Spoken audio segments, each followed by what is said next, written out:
చివరికి మనకి మిగిలేదేటి అప్పులు తెప్పలు. ఆడపిల్లంటే ఎప్పటికైనా ఇంకోళ్ళింటికి వెళ్ళిపోవాల్సిందే.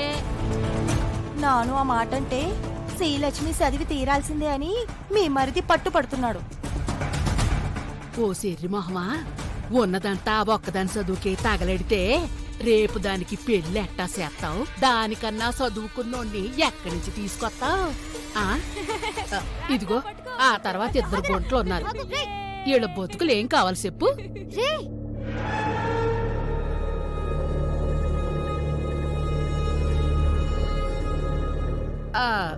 ఇప్పటికే ఉన్నదంతా ఊడ్చిపెట్టి చదివించారు. చదివించింది సాల్లే, మళ్ళా 3-4 ఏళ్లు చదివించాలంటే మాటలా మూటలు కావాలా? మన మాంగారు అత్తోరు మనకి ఎకరాలు గాని రాసిపోనారేటి? నాకు అదే భయంగా ఉందక్క. చేతిలో దమిడీ లేదు, వెనకాల ఎకరాలు లేవు. ఎట్నుంచి ఎట్టుకొచ్చేది? ఈయన చెప్తేనే మనిషేనా? ఇదిగో ఇంట్లో ఆడది పట్టు పడితే మాగాడు ఏటి చేస్తాడు?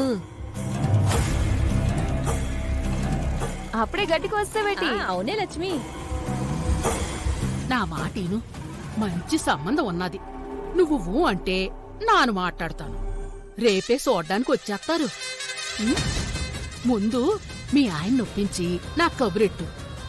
నానెళ్తాను. రేపా పెద్దాయన కుటుంబంతో పాటు ఇక్కడికి వస్తున్నాడంట. చాలా ఏర్పాట్లు చెయ్యాలా. మీరు కూడా రేపు బేగా వచ్చేయండి. పదవే మంగ, మనం వెళ్దాం. ఉన్నదంతా ఒక్కదాని చదువుకి తగలెడితే ఆ తర్వాత ఇద్దరు గుంట్లు ఉన్నారు. వీళ్ళ బతుకులు ఏం కావాలి చెప్పు? ఇంట్లో ఆడది పట్టుపడితే మాగాడు ఏటి చేస్తాడు? వెళ్ళొస్తాను మరిది. రేపు ఈరు చూసుకుని బేగా వచ్చేయండి.